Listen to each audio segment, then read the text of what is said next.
last week it was a matter of we were going to point out that various bands do covers. No, not covers. Entirely different from what we were talking about. No. Last week we were talking about putting out an episode of different songwriters in the same band. Oh yeah, different. Yeah, that's right. Yeah. And how they changed the sound, and then you popped up with this morning of I heard a new song. Well, congratulations. They tend to make those on a regular basis. Yeah, but it didn't seem like it's so much of a new song. It seemed like they mixed two songs together and said, "Oh no, this is a new song. We came up with it." Now refresh me on what that song was. Body Down. Oh, that's right. Yeah, by them guys. Okay, got it. Follow. That's clear as mud. Got it. Stanley Simmons. Tell him. Yeah, there you go. Oh, it's the Stanley Simmons collaboration. So yeah, you're Nick and Evan. Yeah, I saw a bit on that. Oddly enough, it was on a different video about how people have started to turn against Beta Grand Fleet. Yeah.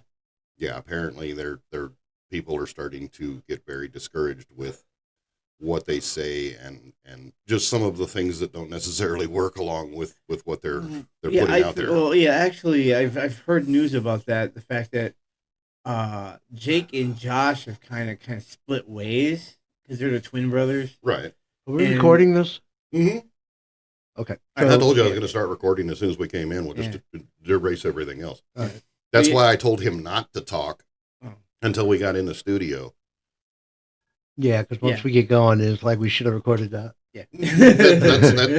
Like I said, 90% of the shows that we should have put out with all of the really good content that we have, we discussed before we ever turned a fucking camera on. Yep, well, this is where it comes in when we're more free and thinking the camera's not on. We're just bullshitting with each other. And that's how we get out what I feel is better content than, okay, let's make sure we're not smoking or cussing or doing any of that. And we're trying to be professional in any way we can. Right. That's one of the reasons that I put the camera in the car is Les was always saying, well, we need more content. We need more content. We need more content. And we were having a ball in the car, laughing up, joking and everything. Mm-hmm. I put the camera in the car, not once. Well, to be honest, in the dash door realm, there's a little bit of animosity going on. I don't know why, but, girls, they're girls. They clash sometimes, and they clash. Yeah. And they get back together, and they become friends. Exactly. And it goes back and forth like any relationship, but when it happens, I just kind of stay clear and don't say anything. Well, it's family. I mean, anytime you're dealing with family, you're gonna bump heads, and that's just how it works. Yeah. Well, segueing into my thing is the fact that Josh and Jake have had issues because Josh is now openly gay. Right. Well, I knew that he came out as openly gay. And really? I didn't know anything about that. Yeah. The singer is actually openly gay. And apparently... You couldn't tell from the flamboyance in the outfits?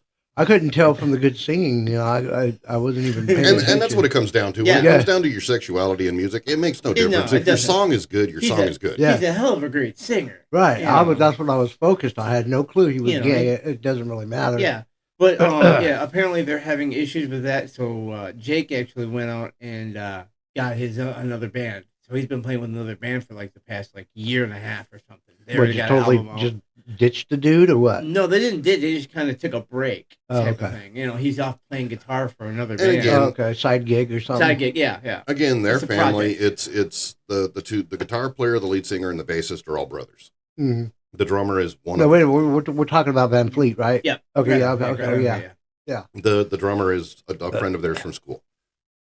So their family, they're going to get into arguments. They're going to have issues. And, of course, the bigger the popularity, the larger the blow up, the larger the arguments are going to be. Mm-hmm.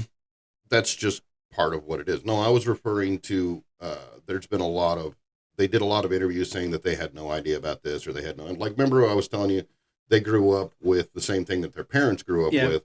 And happened to be the same stuff that Led Zeppelin was getting into, too. Right. So they developed the same sound from, putting it together from the folk music, and then it came out. No, they've got a lot of Led Zeppelin albums at home. They grew up on Led Zeppelin, so they effectively were heavily influenced. They were heavily influenced. It's still nothing wrong with it. It's not. Just you just got to be careful when you're on that fence like that, because if you sound so much like another group, I mean, down to the vocals and whatnot. I think that's where a lot of people are up in arms about it. Is it would be okay I mean, how many people have come out and said, "Hey, I was influenced by Ozzy, or I was influenced by Metallica, or I was influenced by, Yes. Anthrax or Kiss or the Beatles," but you came out and said it. Mm-hmm. It's one thing to do that, and everybody has respect for you. Hey, these guys listen to these guys. We're going to listen to these guys. It's another thing to come out and adamantly deny that you had any influence by them at all. It sounds just like them. Yeah, it sounds just like them. Yeah, That at Yeah. that point, now you're stealing their sound. I would agree under that aspect, but when you say that you're not influenced by them, but sound like exactly like them, that is a bit fraudulent in my opinion, because I mean, you can't help how your voice is going to sound, but the way you write, the way you play your music, and if it's a lot like a duck, it is a duck, Right? And I don't have a problem with you sounding like Led Zeppelin. I don't have a problem with the music that you write. You did a really good job, but at least give them the credit of having that influence on you. And I think a lot more people would have respect for it. When you're adamantly denying and saying, "Oh, well, it just happened to be that way." No, the fucking didn't. No. Well, that's the whole like with Stanley Simmons. They just got together, just kind of messing around, and they started doing the YouTube stuff. Just started doing little shorts and videos. And I'm pretty sure that their dads would have murdered them in the studio if they came out. Stanley Stevens comes out. Oh, we have absolutely no influence by Kiss. Smack. Smack. Yeah. Double smack. That's the one they haven't done. I haven't ever heard the one song. It's "Body Down," and Paul Stanley came out and said they're basically, it's like a Crosby, Stills, Nash and Young. Mm-hmm. You can hear this. You can you can definitely hear that. And they say Alice in Chains. And you can hear that too. I've heard clips of it. I've heard that there was a clip that they put on TikTok that it was the two of them and a girl. Mm-hmm. It was one of their sisters. I don't know. It was Sophie. Was it Sophie? Yeah, Sophie. I don't know. Sophie is who? Nick's the sister? Nick's sister, yeah. Okay. Yeah. And so I recognize the Crosby, Stills, Nash and Young sound, which again, but they came out and were willing to say, "Hey, we were influenced by this. This is why we sound the way that we sound." They do a lot of folk on a lot of their short videos and stuff. Or do a lot of folk music. They do like covers of like Fleetwood Mac and a bunch of other stuff like that. And it's great, good sound. But the thing is, with the song, it's called "Body Down," and they have a line. The whole chorus of the line is "Ain't no grave gonna keep my body down." I think I've heard that one. So what do you feel like that's just a little too repetitious? No, it's too much on the line of "Ain't No Grave" by Johnny Cash. Oh, I follow what you're saying. Well, okay, maybe they just and like whatever works. But they mentioned that Johnny Cash was an influence too. So I haven't seen anything on Johnny Cash being an influence. Well, even if he didn't, I don't think they did that intentionally. I think it's a great song. Don't get me wrong, I like it. It's upbeat. It's What I do like about their new band is they're not trying to ride the coattails of their fathers. Much respect for that. Even though I don't like their dads at all. Yeah, it's kind of like with Mammoth. Right, but Stanley Simmons. Everybody knows Gene Stanley. Paul Stanley, Gene Simmons. Paul Stanley, Gene Simmons. They know them. They're major members of Kiss. They could ride that. Mm-hmm. They could become the sons of Kiss and just basically carry on the legacy of Kiss. Yeah, they could put makeup on and say, "We're going to play our parents' songs, and we're going to, I don't know if that would go over too well. I really don't, because you get them hardcore fans that are like, "Nah, fuck that." Well, you would end up with people like that, but at the same time, that's what I'm saying is they could have gone that way. That would have been a gimme. That would have been a very easy one to just blow out. Mm-hmm. Yeah, nepotism. I just don't. Right. Yeah, I follow what you're saying. I'm actually much more proud of the way that they've gone, because they've gone an entirely different direction. Mm-hmm. And they said, "Hey, our parents were great musicians. We're going to prove that we're capable of doing the same thing in an entirely different genre." Yeah, that's going to be hard to do. And so far they're doing pretty good. Yeah, I mean, but think about it this way. Okay, riding a shirt tail. I mean, I'm sorry, but they're kids. They're the kids of famous rock stars. They're going to have privileges that obviously nobody else has, as far as breaking into it, or who to talk to, the equipment, down to everything. Well, I mean, even before you get into all of that, from word go, they had access to studios none of the rest of these bands had opening to. And definitely none of the public. I mean, the only other example that I can think of, well, there's a couple. I mean, obviously, Mammoth with Wolf King. Yeah, Wolfgang's got his own. That's his house. He lives there. Julian Lennon. Yeah. Mm-hmm. And of course, Stanley and Simmons. Right. They had the entire recording studio in their house. They had access to any, instrument that they wanted to have access to. Mm-hmm. You're not going out and collecting cans and doing to buy your first guitar, mowing lawns to buy your first guitar, or take. Actually, I saw a video. Lessons. I saw a video on it, and the guy who actually they went to record at. They didn't record in their parents' studios, whatever. They recorded at another place where this guy, it was a lot of the '90s music was done. I forgot the name. He produced like 3 or 4 really, really big bands in the 90s. Well, like in Metallica, man, they did, what was it, Garage, that's where you get the album, Garage Days, they were in the band. He's not listening to what I just said. It's not a matter of what you have access to now, it's what you had access to at the beginning. Right, yeah. Julian Lennon had access to John Lennon's recording studio at home. Did he record there? No, that's not where he recorded. He recorded in an actual studio. Yeah. But he knew how to mix his sound. He knew how to mix his board. He knew how to time the music. He had access to all of that before he ever got anywhere near the studio. Mm-hmm. And I'm sure that,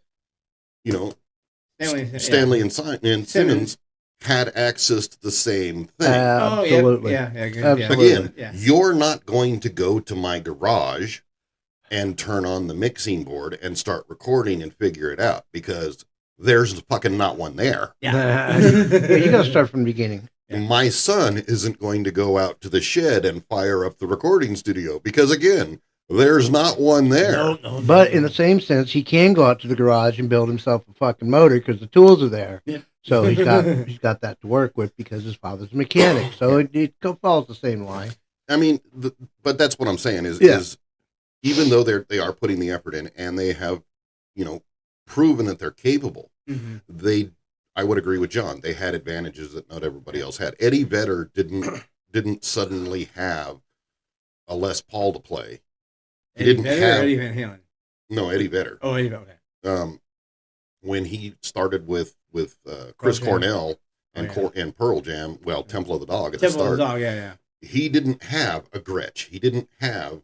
I mean, he was running a fucking Samick on the first. Yeah, he wasn't a rock royalty. No. He was just basically brand new. He just came up because he knew about Mother Love Bone, and when they were doing that, they were doing Temple of the Dog. He just said, "Wait a minute, what if I go ahead and I do this part, you do that part?" It helped that he was friends with Chris Cornell. Well, see, that's what I was going to say. Is he may not come from rock royalty, but he didn't know that he was in a what do they call it? An alumni of fucking rock stars, soon to be up and coming, and didn't even know it. Because the world didn't know about Chris Cornell or Eddie Vedder at that time. And then 20 years later, they are fucking gods.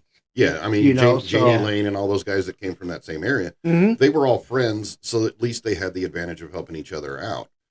But again, it's still on an entirely different level. Yeah. Chris Cornell, by the time Temple of the Dog came out, by the time Mother Love Bone came out, Soundgarden they were already out there. Yeah. They had Rusty Cage before Black Hole Sun, and good song. I remember Black Hole Sun came out at the same time they released Ozzy's No More Tears and Metallica's. Yeah, because it was the same. I never really got into Black Hole Sun until your sister introduced it to me because she was in love with Chris Cornell.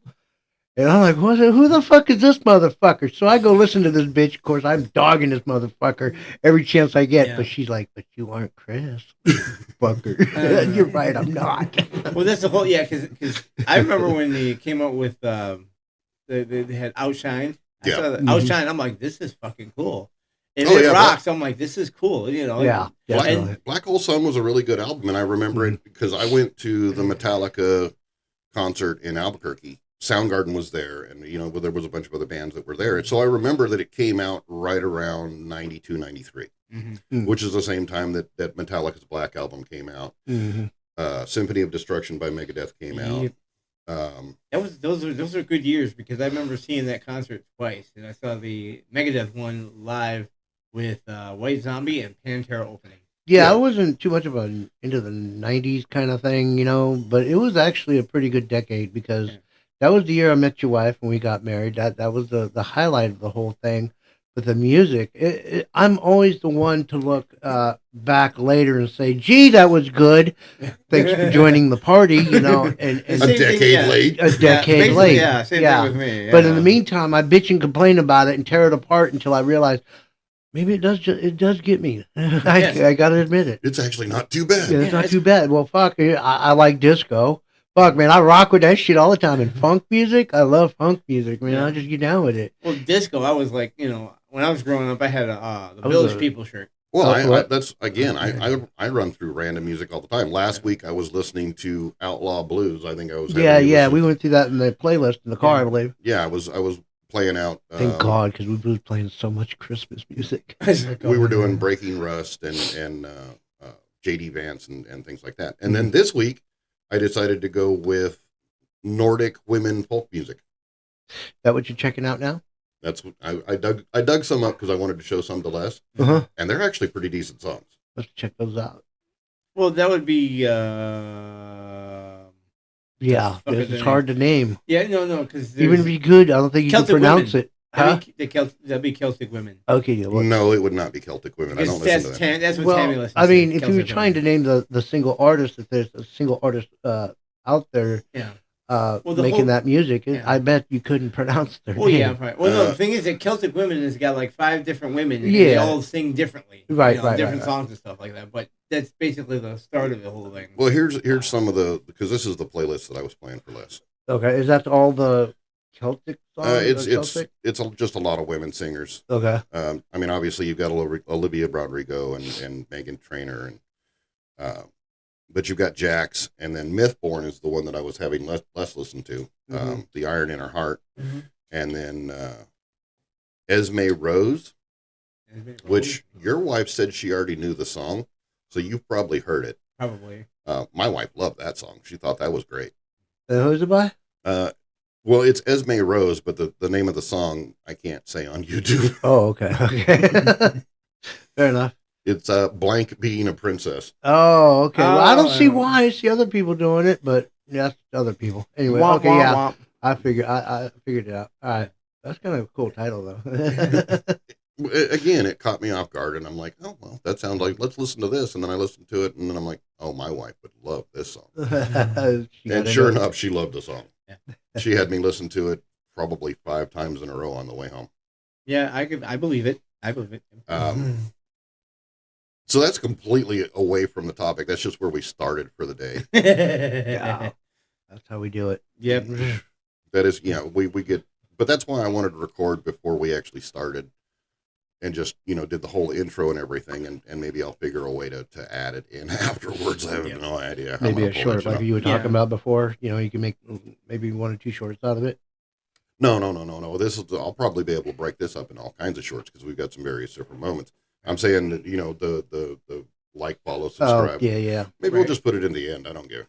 Yeah, probably. I don't give a damn. Nobody's paying attention to this anyway. Yeah. By the way, since I'm at this, before we get into what the actual topic was for the day, I would like to send a shout out to I don't know how many, I haven't done the math, but the 2% in Denmark that are translating our podcast to Dutch. Oh, geez, really? Really? Yeah, we have a 2% followership in Denmark, where apparently we've got 4.6% in the UK and Germany. Boy, yeah, my people, my Dutch ancestors. And we went from 33 to 38 subscribers. Hey, we're moving. Actually one of those I did yesterday. I was talking to one of my friends at work, Sherry. And I told her, oh, yeah, I got a podcast. I'm like, you got a podcast? I'm like, I haven't told you yet. Well, let me tell you about it. Church of Latter-day Saints. I'm telling you, man. The Church of Podcast Saints. The Church of Rock and Roll. But yeah, no, I was going through the analytics on the channel just out of curiosity. And well, that's really fucking cool. Because it popped up. You've got new subscribers. And I'm like, okay, 1, maybe 2 subscribers. And then I pull up the thing, and it's like, 5 subscribers, excuse me. And then I was looking over the analytics, and it said, you've got a 2% English to Danish translation rate. My people. And then I looked at and it was like 4.6% in the UK and Germany. What the hell happened here? Damn. Yeah, this is how stupid I am, man. I thought it was just in the United States, just YouTube. Well, covers YouTube United is all States. worldwide. I know that for Well, a fact. I'm sure, yeah, Sweden and all the others. I never thought Germany or where? Denmark? Denmark and the UK. Yeah, I never thought that at all. I don't know why. I watch there's other podcasts, and they go one of the guys I watch, Black Pegasus, he goes all over the place, and he's got friends over here, and he's I'm over in this country over here, I'm away from America, I'm in Denmark, yeah, but they're mostly speaking guys that travel the world. Okay, I get that, but well, they do speak English. Other people from other countries that read everything on the screen in like German or Dutch, that's not American, is watching what some crazy 3 American dudes are doing over here. Just blows my mind. Wait a minute, hold up. That's Far East, man. Oh, sorry. I went too far. Other side. See, got it. Wrong one. Oh, he's trying to get us banned. We're already banned. Yeah. In fact, I think that was his fucking statement before you came in. He's like, I'm just going to be angry. I'm just going to do this. I'm going to do that. Okay, Tim, go for it. Pissed. So this is not what we were supposed to be talking about. I just wanted to give a shout out to the 5 people in Germany that are watching us. Oh, yes. Thank you. Thank you, everybody, for watching. And like 56% of the video.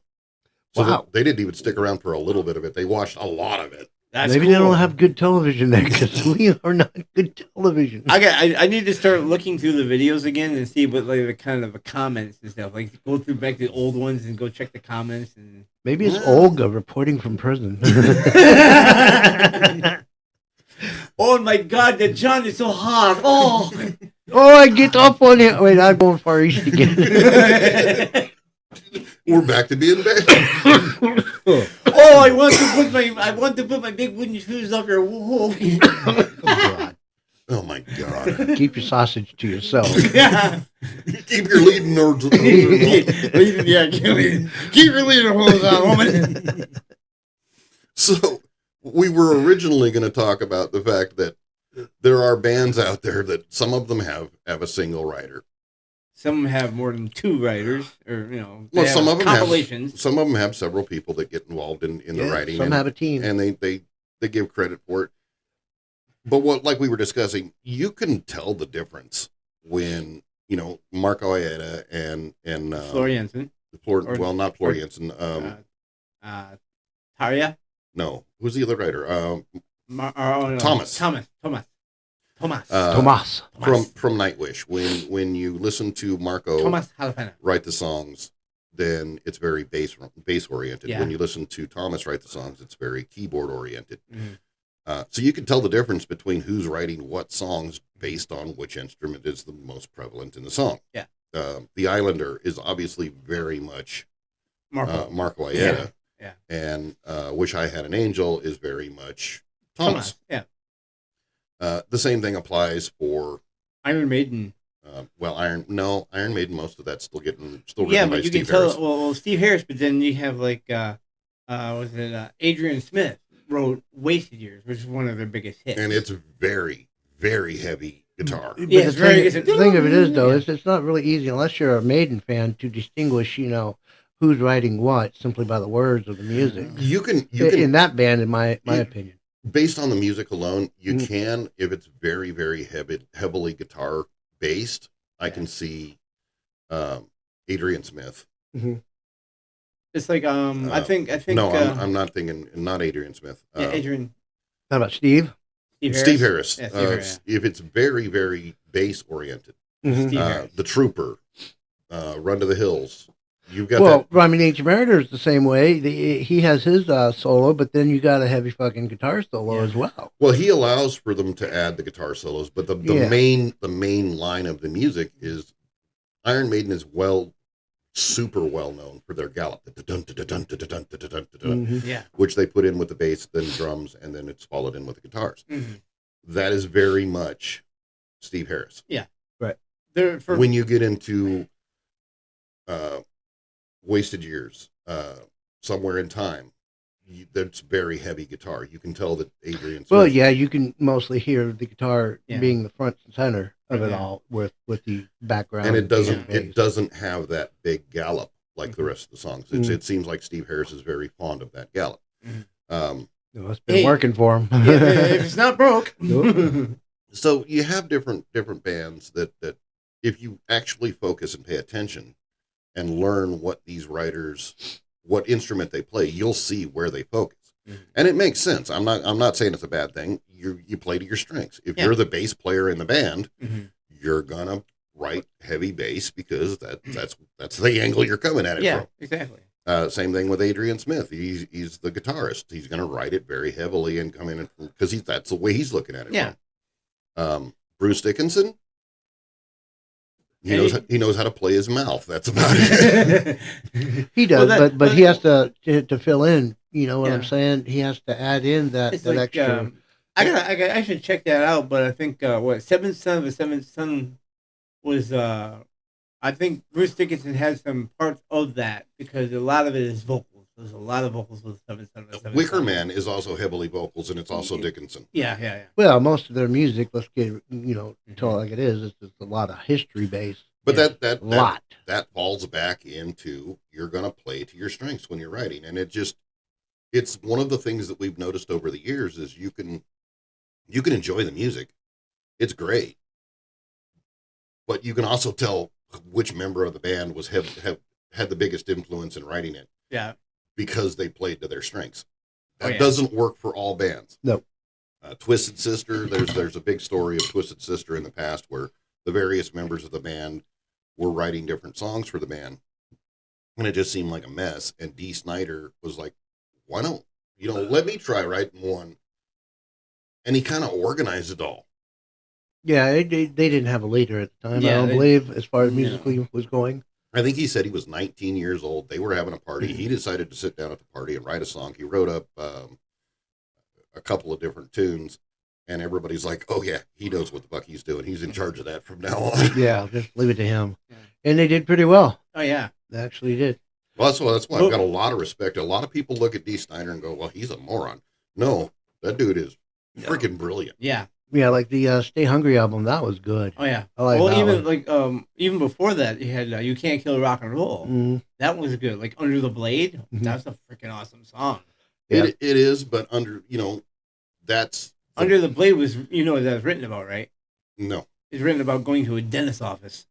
Oh sure, why not? It's a dentist. Everybody thinks it's like, oh my god, it's Satan. No, we said talking about going to the dentist's office. Yeah, I say Stay Hungry and their past album past that were good. Yeah, Come Out and Play. Yeah, come out and Stay Hungry and Come Out and Play. Now, those are the two big ones. I think Dee Snider started taking over the writing by the time they got to Stay Hungry.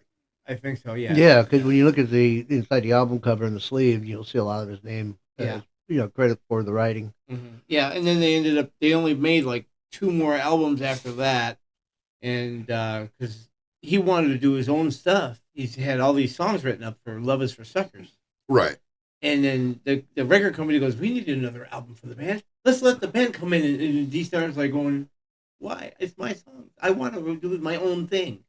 And no, we got to have the band come in here and do all this stuff. Well, that's unfortunately when you get under contract, it's usually for 3 or 4 albums, and you still have to fill your contract out before you can finish off and do whatever the hell you're going to do. Well, yeah, that and glam rock was really on its way out the door anyway. I wasn't really a big fan of it. Yeah. Some of them wasn't so bad. They've had a couple good By the time you got to Come Out and Play, it wasn't so much the glam anymore. They were going more the hard heavy, the hard rock, right.